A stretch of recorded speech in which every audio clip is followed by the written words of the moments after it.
watching Master Trader Live. Simple market analysis and education to help you make money in the markets. Join us live each week on YouTube and see past episodes at Master Trader Live. And now your show hosts, Greg Capra and Dan Gibby.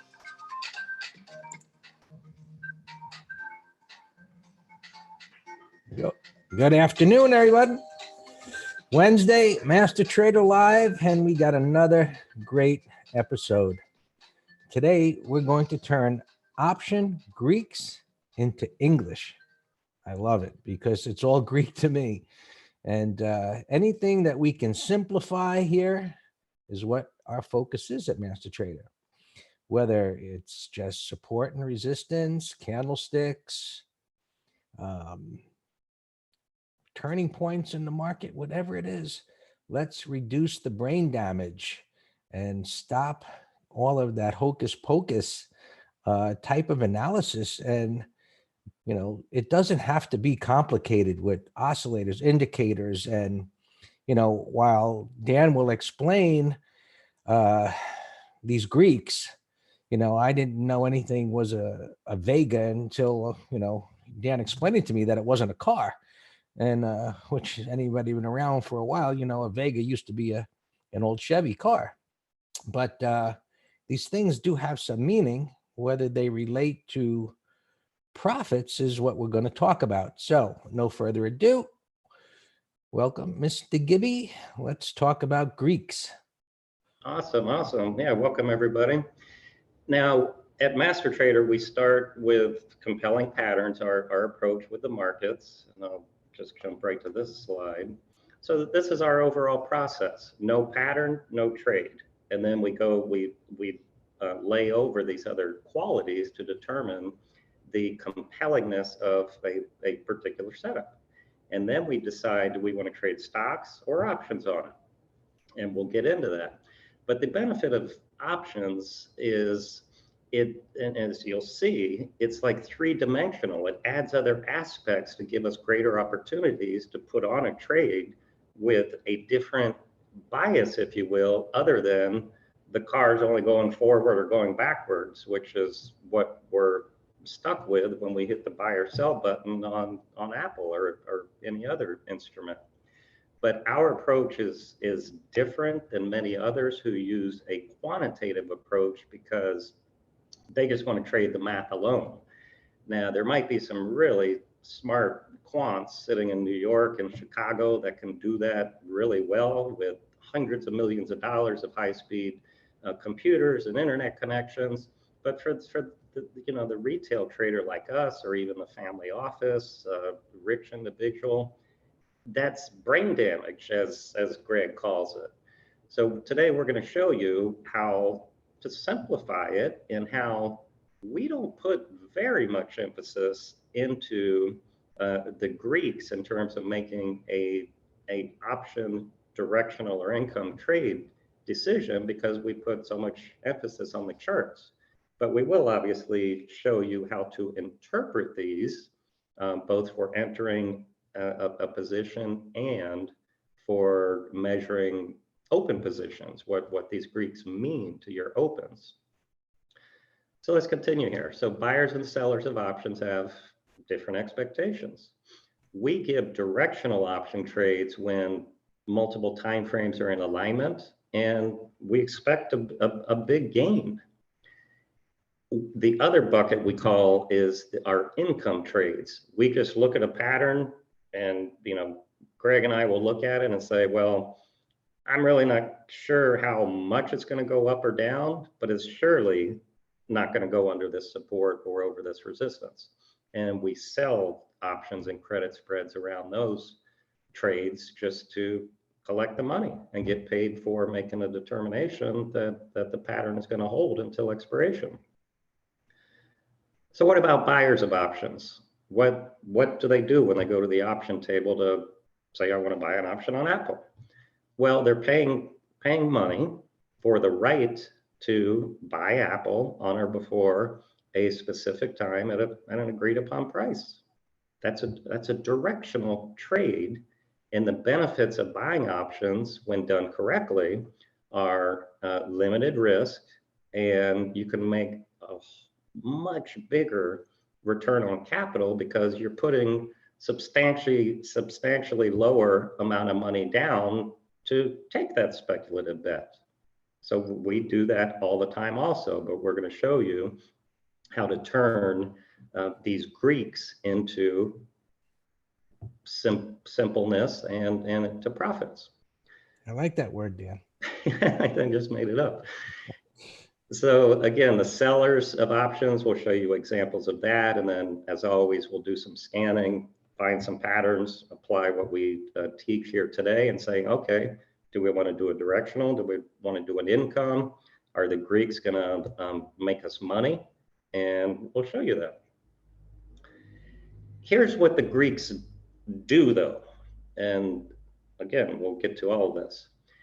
They tell us what the option price, how it should change based on changes in various factors, all else equal.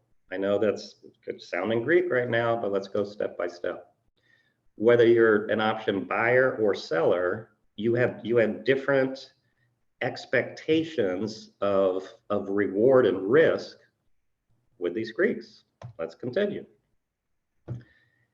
I just pulled this up yesterday. This is the Spider, the S&P 500 ETF.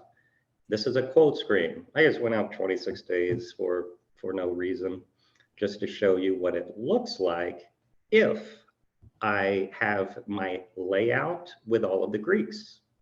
I don't. This is not my standard layout, as you're going to see, because the way we trade, I don't care about these Greeks. We aren't quants that way. We're pattern traders.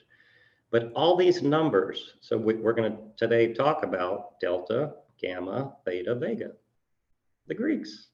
There's also one called rho, R-H-O, which measures changes in option prices for every 1% change in interest rates. We put like virtually zero. I don't care about rho. These numbers are mathematically spit out by what's called the Black-Scholes model in valuing what should be a fair price for a call or put, for how many days to expiration, what the volatility is. So we say that the Greeks are pattern agnostic. These numbers right here on the S&P 500 yesterday with the spike, let me get my drop down here, my spotlight. So with the spiders here at 328.77, the computer is just plugging in all these numbers for you. They don't know if spiders are going up, down, or sideways. And that's why we say that these numbers are, in folks who trade just off these numbers, it's extremely misleading without a directional bias. But people do that, Dan. That's right. And you'll see on the next slide where the pattern, you can get run over. I'll let you explain that on the next one. And so this actually came from an outfit that does just trade by the math.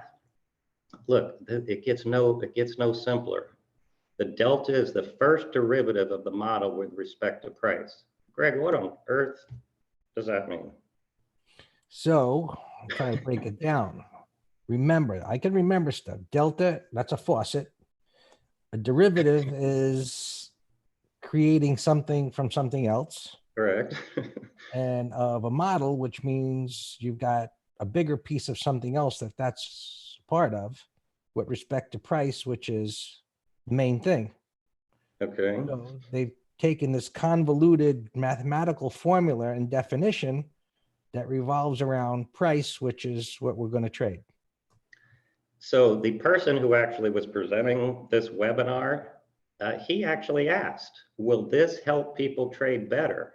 And he said, no. Greg, what I've underlined here is how you simplify this. So why don't you read it and explain it, the underlines. Is the chart going up or down or sideways? Right. Directional income. So somebody might say, well, what does that mean, directional or income? I'll take the income any way I can get it. Well, if you can decide the direction, it's going up or down, you can make more money, more income money than Right. less income money if you can determine that it's just going to stay sideways or not go one point or the other. Exactly. So that's this first bullet right here. If we expect a big gain, yes, we want to trade options directionally, and we obviously teach that in our full option strategies course.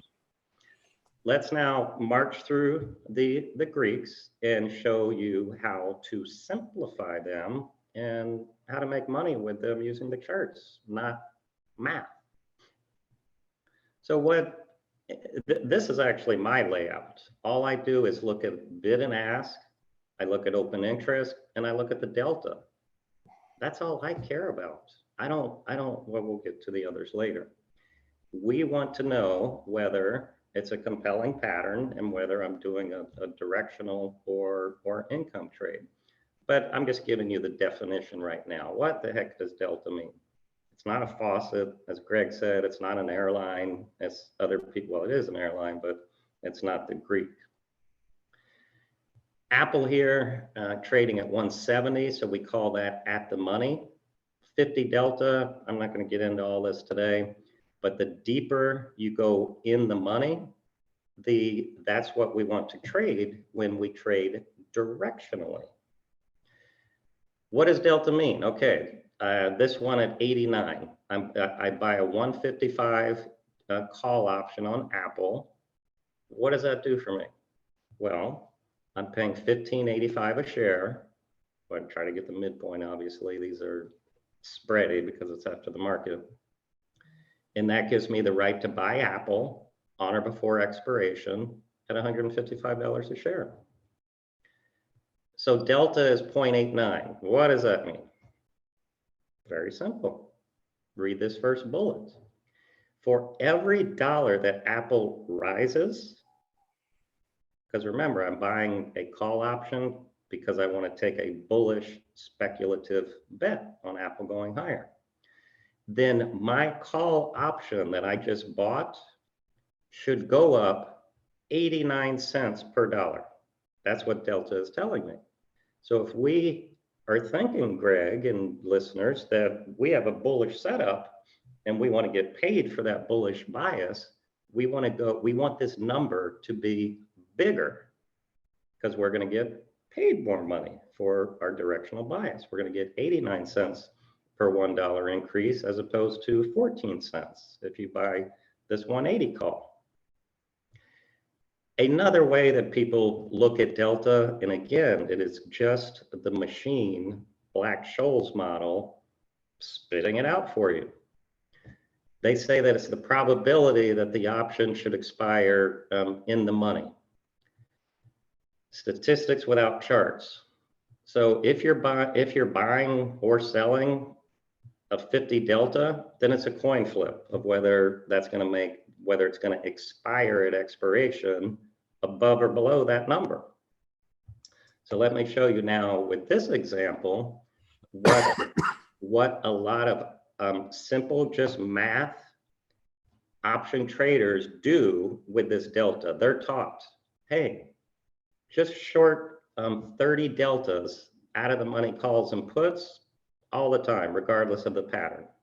So I now ask you, Greg, as the master technician, why don't you explain what a wide range bar is? And then I would ask you after that answer, Greg, both on this one and this one, they're both wide range ignitings. Would you be selling a call or a put spread on this one, or a call or a put spread on this one, or both? Okay.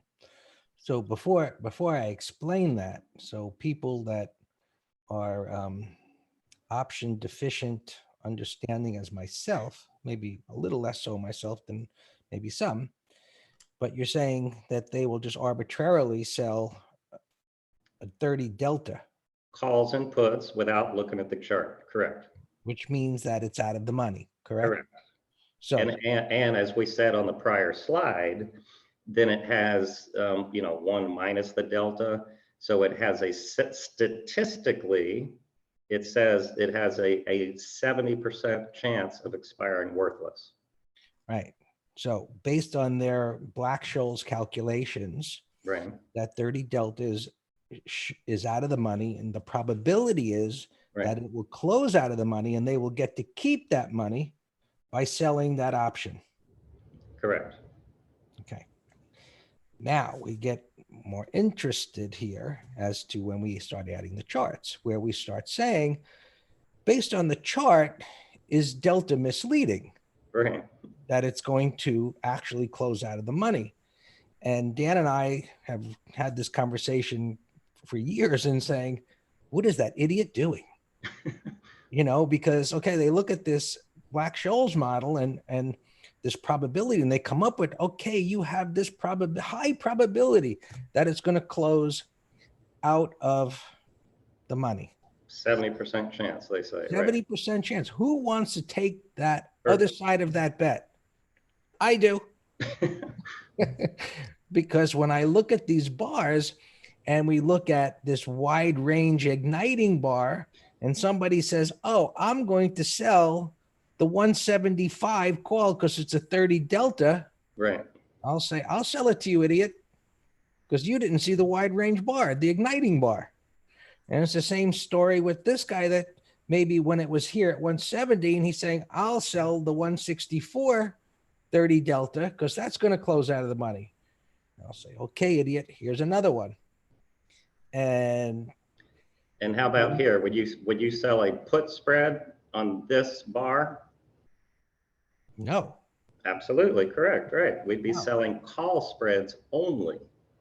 Absolutely, of course, because that chart is saying that, and again, we are looking at shorter time to expiration options because that is the no-brainer, easy money to say the closer I can get to expiration around this pattern, the greater the probability of me collecting that income.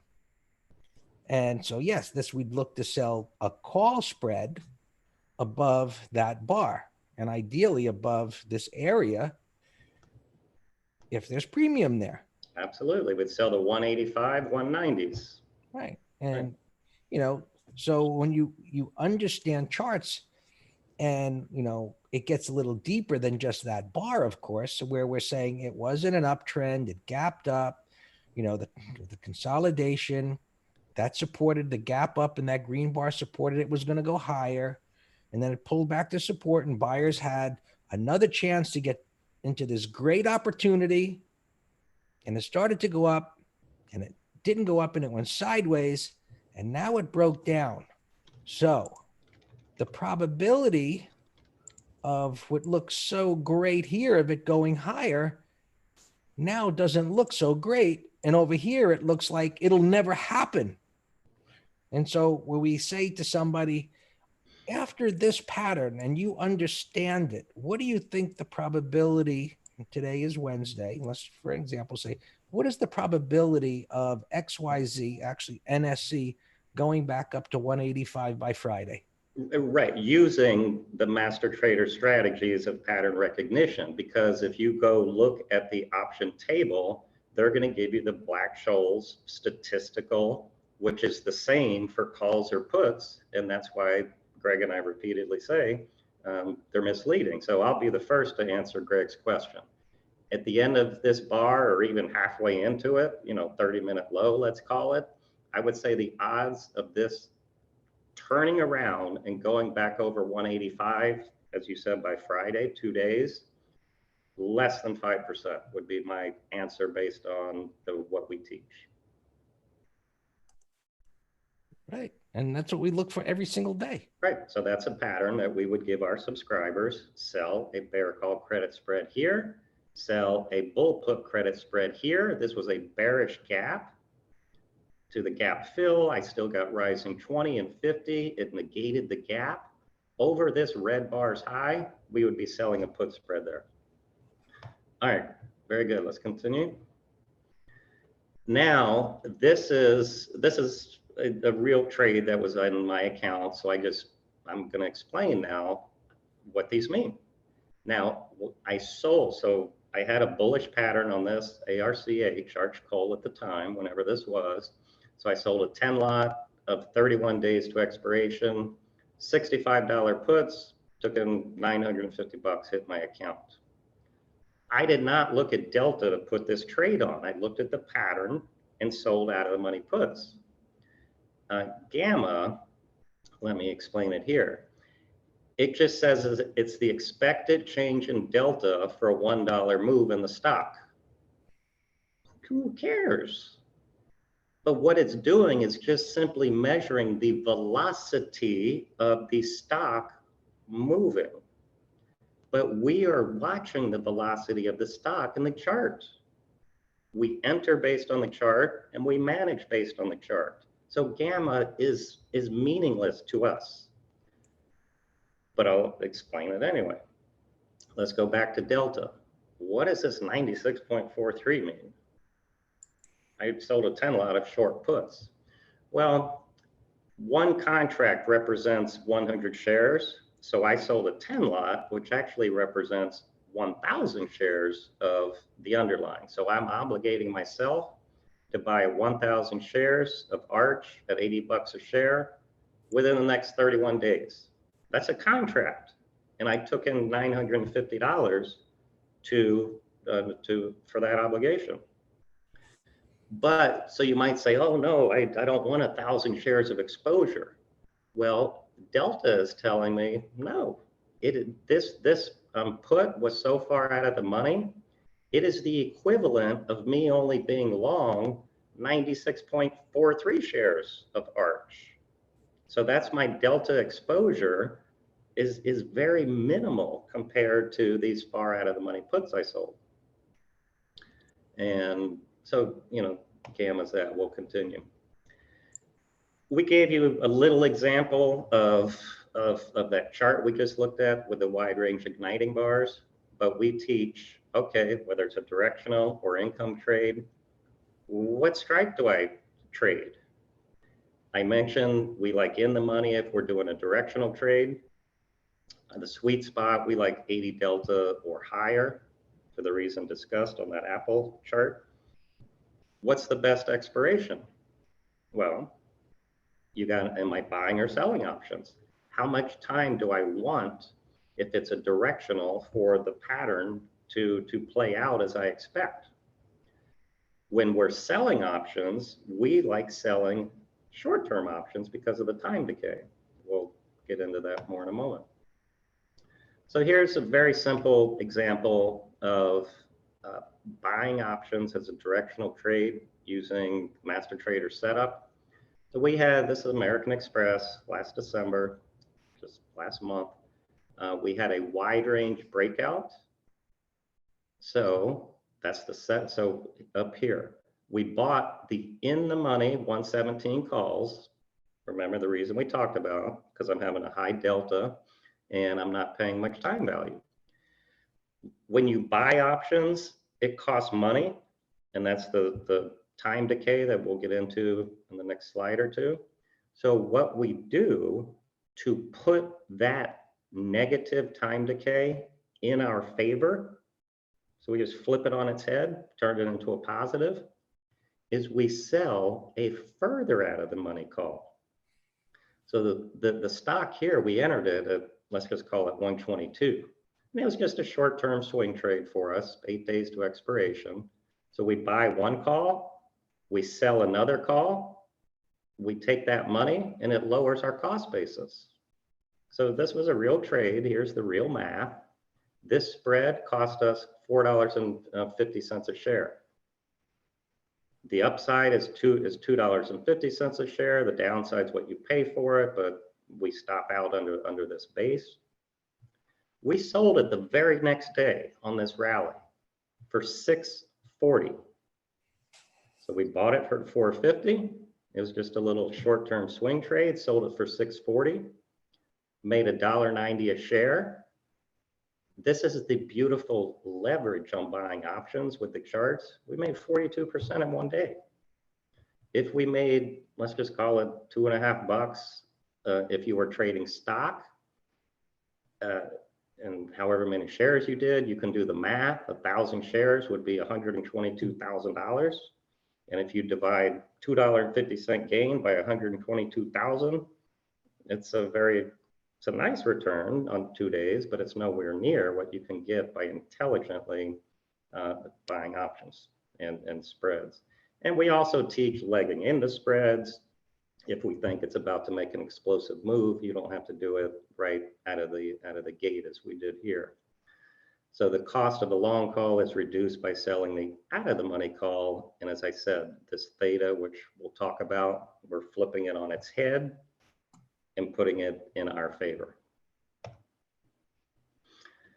Here's theta now. This is the primary reason that we like selling options. So this is our income trade now. I just showed you a directional. This is what we call an income.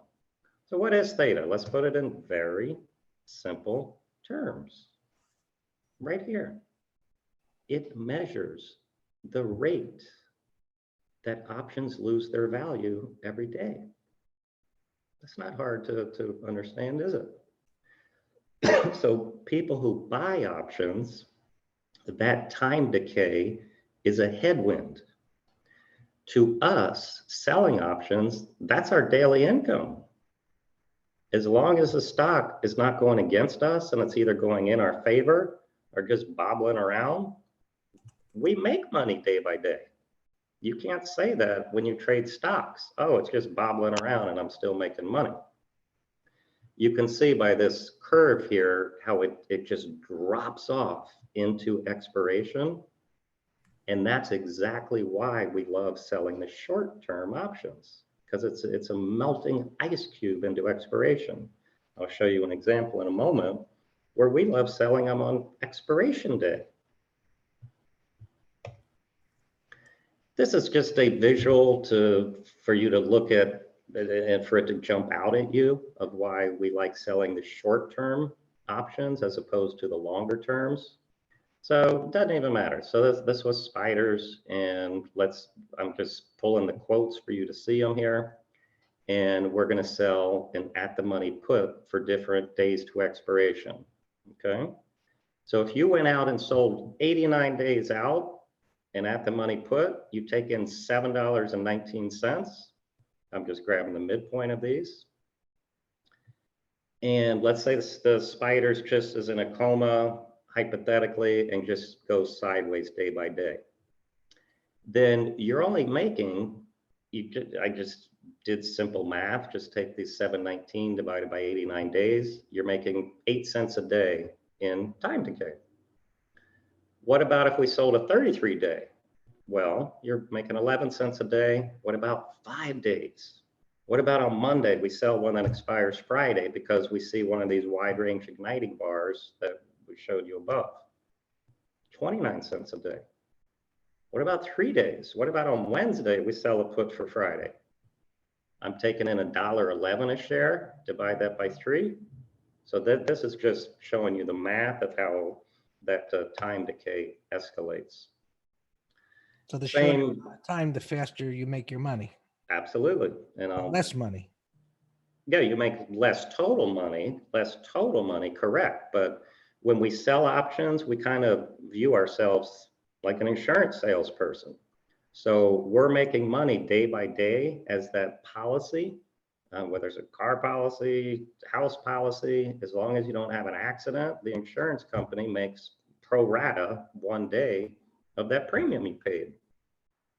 So if we can make the bulk of our premium in a short time and close that contract with no risk of the car wrecking or house burning down or stock gapping $20 against us, we take that money and run. You have the ability to close the contract. The insurance company doesn't when the hurricane's coming. That's a good point too. Correct. This again, I gave you the definition earlier. So the Greeks, they measure the amount that the options should decay per day, all other Greeks constant. So this is my 10 lot of the arch short puts. Now, remember, I didn't look at a single one of these Greeks to put on this trade, not a single one. But I'm showing you now, this is in my open positions of what these Greeks mean.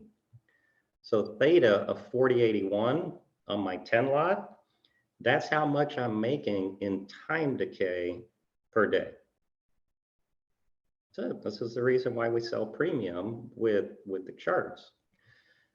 Also bear in mind that my gain on this arch or any other stock that we're selling options on, we also benefit when the stock moves in our intended direction. That's the delta. And we like selling high volatility because when volatility contracts, we're also making money because this Vega, well, I'll show you in a moment what that means, but that's how much money you should make for every $1 drop in volatility. Greg, you're a master of market internals. Why don't you explain here? This is the S&P 500 with the volatility VIX on the bottom. Show them how we use that to trade stocks and options. Well, it just gives us a reference point. And so you can see this was in an uptrend here. This was in an uptrend, but the VIX was in a sideways trend. And it gives us very reliable reference points, these highs. And we've been using this for decades in this way. That provide us a reference point based on the volatility index as to when the market is going to make a low. And sometimes it'll overshoot, but now it gives us a new reference point as it did here. So we're constantly updating this as to when, it makes a new high. And then here, it started making lower highs. So we're adjusting based on market environments, but when the VIX spikes up there, and we call it a fear index, and these option traders are, buying an overwhelming amount of bearish bets versus, the other, and their expectation is that, so when that VIX rises, their expectation is that volatility is going to expand and expand. It does by definition, absolutely. And it's associated with a declining market. But if we have these, let's just call them puke points, where the fear was at an extreme and they were just willing to bet on a crash and they were wrong. So now say, okay, you reached your puke point again. And now we go, right? We don't trade this per se. We could with a different instrument, but we just say, okay, that puke should now go in the other direction. And we can look at our option strategies around this market internal. Right. So what I wrote up here, volatility, which is our Vega Greek, the V and the V, it spikes when the broader markets are selling off and pending news on individual stocks. So that would be, so here, same Apple back here. If you would open up your quote screen, that's what this box right here is showing, that it has a 21% implied volatility. Who cares? Has an expected move of 7.83. And then, we can actually rank this 21% to see if it's high or low within its range in the past year. And that's called just implied volatility rank. Are we at the low end or the high end? But we actually sell premiums in all market volatility environments because we just want to make sure we get an adequate premium for that pattern. And we put it on and we just manage in between. So here's my Vega now, same thing here. Implied volatility is just, it's the market's expectations in that Black-Scholes model of what this underlying is going to do. Is it a calm animal? Is it a volatile FANG stock? Does it have pending earnings, which is going to increase that implied volatility? But let's now look at it for an option buyer or seller. If that volatility is rising, like we just showed you on that last graph, that favors option buyers. So volatility is higher, then your option should be worth more. And obviously then that hurts sellers. So this number, what it means, negative 41.28, if volatility rises 1%, then my option is actually going to lose 41 bucks. Do you need to know that to trade options, our strategy? Absolutely not. I've just showed you. All I look at is delta in the chart. I'm just going the extra mile here to explain what these numbers mean to your open positions. Here's our approach on selling options around compelling patterns. We keep it very simple. Show me a compelling pattern. Then I see if they're liquid. Do I get good premium for the days to expiration? And no pending news. We don't want to hold over earnings or pending news. And if this is true and I have a nice chart pattern, we sell it. We sell an out of the money credit spread. Once we do that, we're just in trade management mode. We can let it expire worthless. We take stops, unlike some other traders where they say just roll in perpetuity. Nope, if the pattern is failed, if the reasons for us entering it no longer exist, we stop out. We can adjust it, hedge it, roll it. You know, we teach all this of how to manage our options. But we can find. I was going to say, Dan, years ago, when I heard one of these option places, first of all, I didn't know what they were promoting options, but one of their kind of lead themes were, if you're taking stops, you're the dumb money, something like that. Only idiots take stops. And I was like, really? So I did catch my interest, but, it was all about rolling. It's like you can be wrong and roll it, and, like you say, into perpetuity. And I guess their hope is that it's going to come back. But yeah, but the problem with rolling is ideally you want to roll a position and take in a credit. So you're just slowly chipping away at your cost basis and still making money. The problem is if the underlying is still going against you, you have to roll it by paying money. So you're actually worsening your loss. It's like, remember I had that graphic that you laughed at. It's the bale. Rolling bale of hay that's on fire. Right. You're just making a problem worse. And that's not our strategy. Our strategy is to pull the weed out of our rose garden and look for more roses and manage our rose garden and not have problems. Yeah. So this just some stick figures here on bullish money pattern, just to show you how we love selling put spreads around these things. Every one of these are bullish patterns. Obviously, we look at multiple time frames, the trends, support and resistance. But we'd sell a put here, buy a further out of the money put. That difference is the premium that we put into our account. Like on that arch, mine was 950 bucks. I sold an out of the money put under support.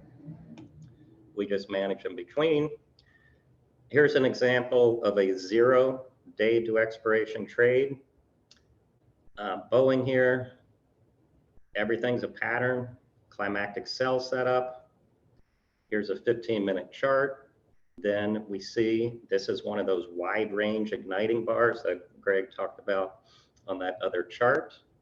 Then we have what's called a bear 1, 2, 3 continuation. We sold an out of the money call spread that expired that day. We're saying, you know what, this pattern, I don't think you're making a new high for a couple hours for the rest of the day, 6 hours. We took in 48 cents a share. If you did a 10 lot, that's 480 bucks. That's our melting ice cube. Volatility and that theta is our melting ice cube. It just rapidly, it goes to 0 into expiration. 2 hours later, look, the stock, it fell a little bit more, but 2 hours later, we covered half at 50% of max gain. So you say, well, it's only 480 bucks. Well, it's 5% return on capital in one day. Nothing wrong with that. No.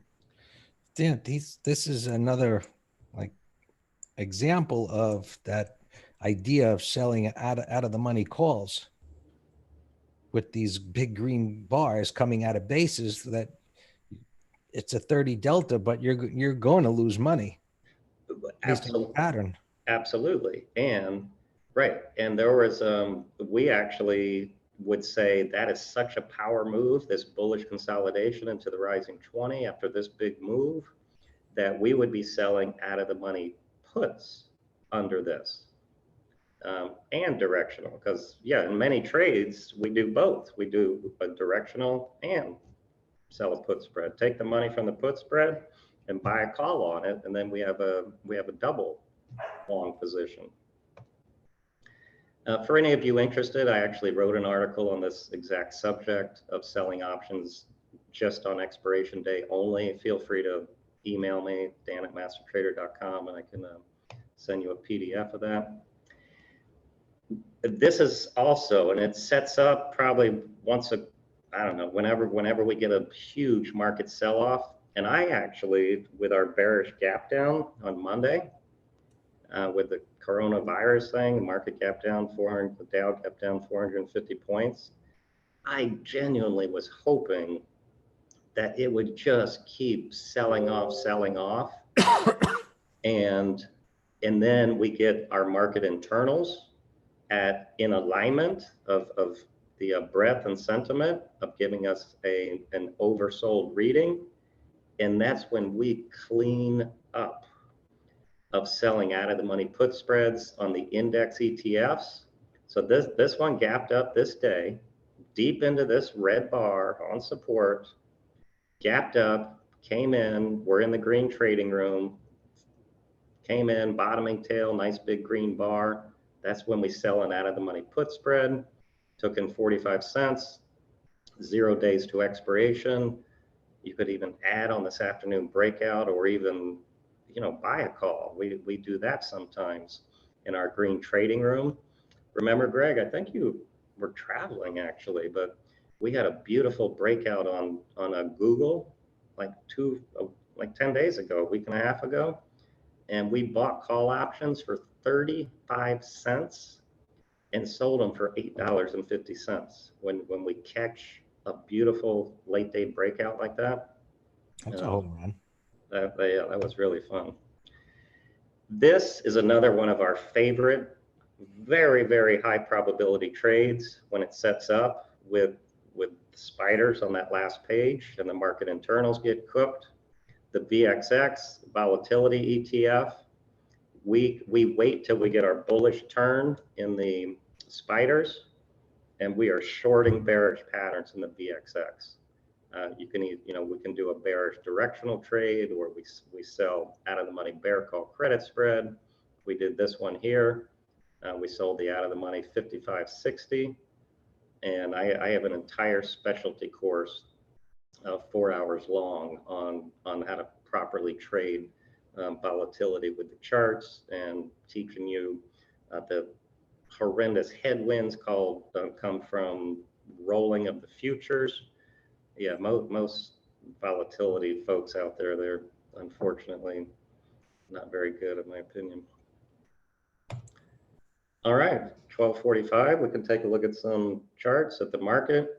But as Greg mentioned, the first slide I showed you, the master trader approach and all those different concepts, that's what Greg's swing trading course teaches you, how to objectively read price action of anything that moves. He puts it together in an amazing module thought building process. So you put all those concepts together, and it is what it is. You know how to interpret price action. So regardless of your current understanding of technical analysis, whether you're a newbie or if you've been a veteran in the business over 20 years, this course will drastically increase your knowledge of objective price analysis. I mentioned to you the selling of credit spreads, which we love. You can go to mastertrader.com/spread trader. I have 2 courses on teaching how to sell credit spreads around the charts. This gold one is a very detailed 12 module course selling spreads in all different types of environments, including one module on the volatility. And then just platinum for an extra $100. We throw in 3 months of our live green trading room, 3 months of our weekly options trader, which is the output of you learning to do this. We're just feeding you these trades and you'll be able to say, oh yeah, I see that. Yep, there's a pattern, there's the strike, there's the spread. It's like so live coaching every day for 3 months. Right. So whether you want to, as we say, learn how to fish, and you take this, or just want to follow it, you can just go to the weekly options trader. And we have some people, they say, I don't want to learn. I'm going to sit at home and read the paper and drink coffee and wait till my telegram goes off and I put on a trade. That's fine too. It reminds me of a fella some time ago, Dan, that was like that. He was an older gentleman, and he says, whatever you guys say, I just go further away for less money, and I just sit back and I collect. Yeah, and so just to tell the listeners, so what that means is, let's say we sell an out of the money put spread under support for $1 a share, $10 wide, and what this gentleman did was say, okay, I'm going to sell it $10 lower and only take in 65 cents a share. But what that does is gives him much more cushion for the stock to go against him, and he still makes his money. So he's willing to take less with higher probability of keeping it the full amount. Right. All right. Awesome. Yeah, let's look at some charts. Folks, anything you want to look at, whether it's a pattern or an option trade, directional income, and as always, we will apply what we talked about. We'll say, yeah, let's see what our bias is, and then putting these Greeks in our favor. Which, as you know, I really only look at delta if I'm doing a directional trade. Otherwise, when we're selling credit spreads, I don't look at those Greeks at all. I just want to make sure the spreads are tight, and I want to make sure I'm getting a good premium for the pattern. It's that simple.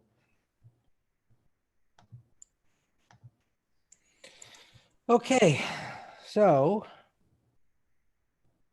Trevor asked something about for a 1, 2, 3 concerning the second bar. That's a different topic, Trevor.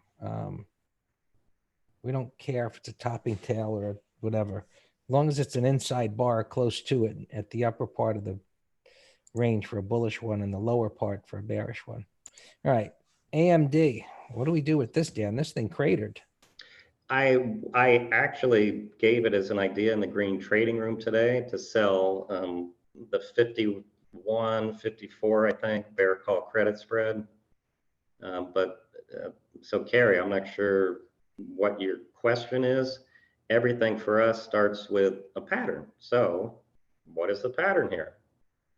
Had a gap to new high failure, 2-bar bounce, bearish gap. So it's definitely, to us, not a directional trade, but it could be a bear call credit spread over resistance if we get good premium for the amount of time.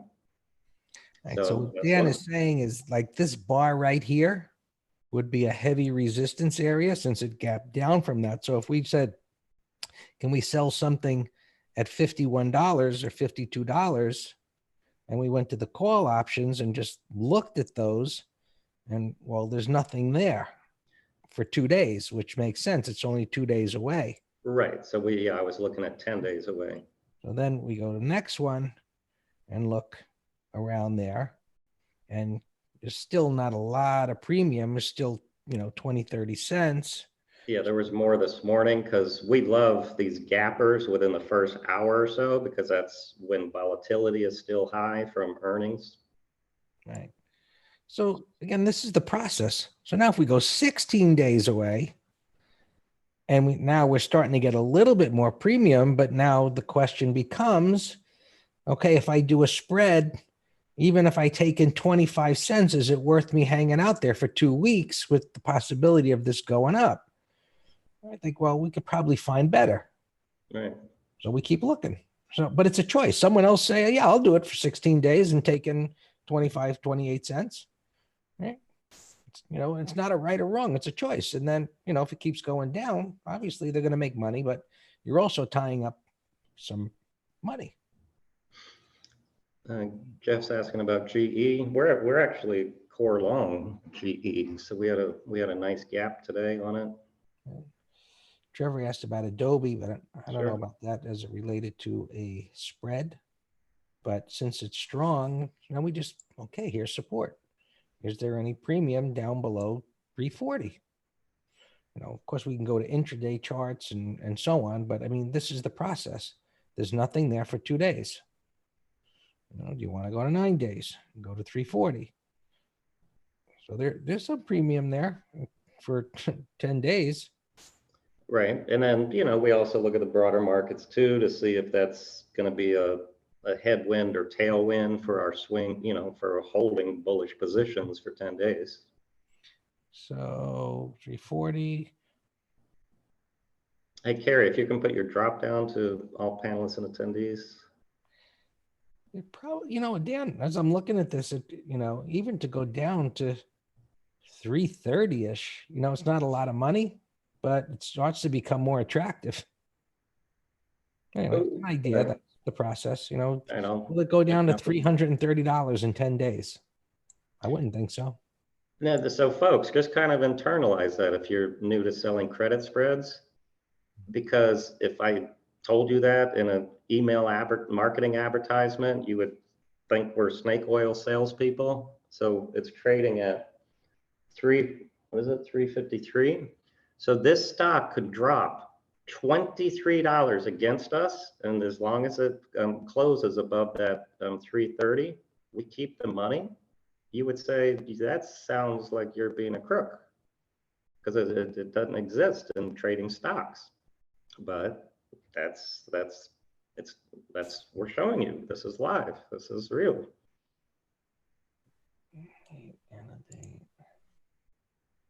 Okay. All right. So I made the chart a little bit bigger. We don't need to look at the scans. So I was saying, I was looking at the premium, and over here you can see the option table, and just going to 330. Now we're at about 62 cents, and we find something else for less. Maybe right, because we want to do a spread. And so now we calculate the spread, how much we would take in for 10 days, and say, it seems reasonable. Okay, set it up, press the button. And manage in between. There you go. GE, that kept up today, excuse me. And this platform shows earnings, and that Adobe had earnings in March, but yeah, we don't hold over earnings. All right, so this reported today. Right, and we're in it. Yeah, right. We legged into a covered call this morning because I thought it was going to retrace more, but the monthly, yeah, looks good right now. So tell them what you think. Well, it's made a bottom. Bottoming patterns can be treacherous, but this has built up a very nice base. So bottoming patterns do what GE has done, meaning they, like here, and it makes this big move, and then it craters again, and it rebuilds. And so it's done that. So it's done the typical bottoming. Okay, everything looks great, and crushed again, and now it's come back. So this is just a larger bottoming process, which you can see here on the monthly time frame. So this is where what I call some of the heavy lifting begins for GE, because now it's coming into the area where there's more people holding losses. Right. So once it cleared here, right, now it's gapped up into there. Now it's going to have to digest this area, and we'll see what it does. Right, and that's why we sold the out of the money calls, because we're still making money if it chops around and digests that. Which with a gap up and a void below, and that resistance is probably going to spend some time, just jiggling around. Okay. Chase is asking about shop and Carrie about Apple. Beautiful uptrend, right? Kind of moving like Apple, with moving back up, earnings in the middle of next month. Beautiful uptrend, new all-time highs. Looking, multiple time frame alignment. Here's where it bottomed out. Nice shakeout, rounding kind of a bottom. And what is there more to say? It's going higher until something happens that it doesn't. Yes, Chase, then my next steps would be go to the option table, make sure the spreads are tight, and see what the premium is for the 445, 440. We said there's no earnings, so that part's fine. So that could be a candidate. It could be, but it's for 2 days. That's not bad premium. It's not a lot, but so go to 10 days. Yeah, he was saying next week. Yeah, 445. That's pretty juicy, Dan. Yeah, shop typically is. We when you said it broke out, we had a put spread on that day. Yeah, we trade this one a lot. 255 by 275 at 445. Well, I guess. But is that next week, or does it say 36 days up top? 9 days. Okay. Well, look at that one this afternoon. Yeah, no, that's a candidate, sure. Mm-hmm. Apple.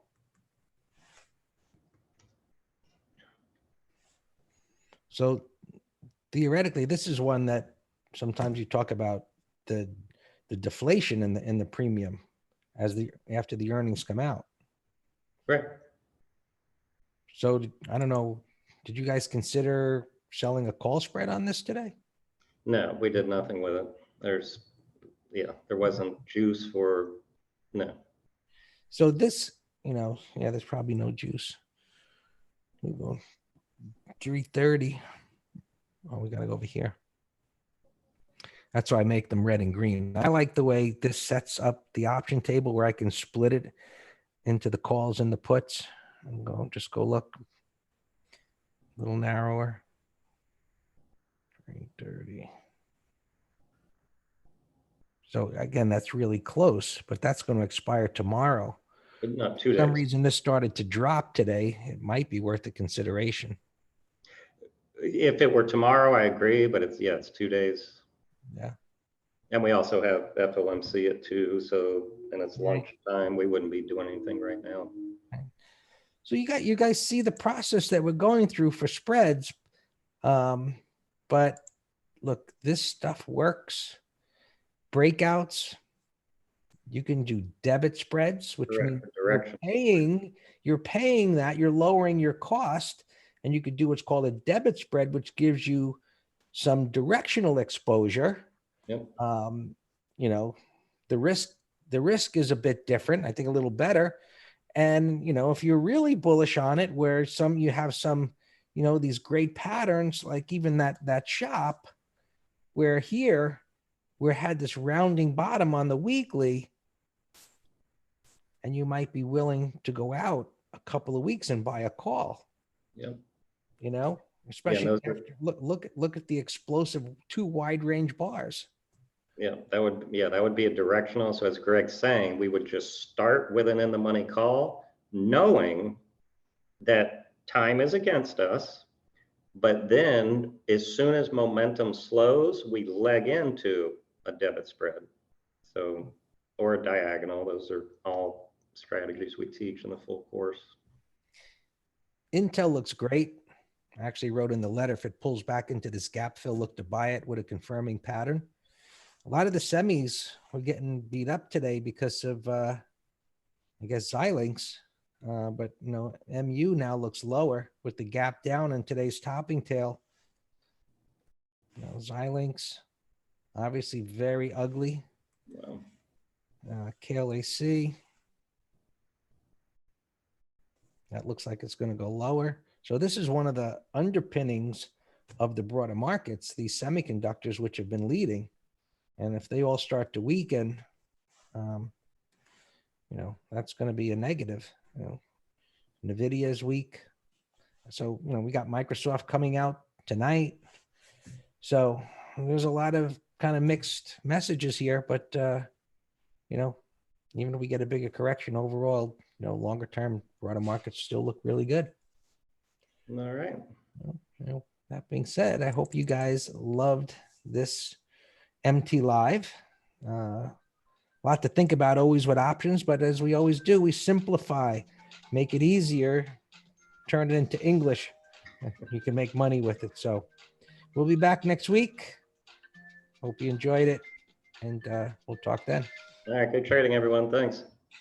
Thank you for listening to Master Trader Live.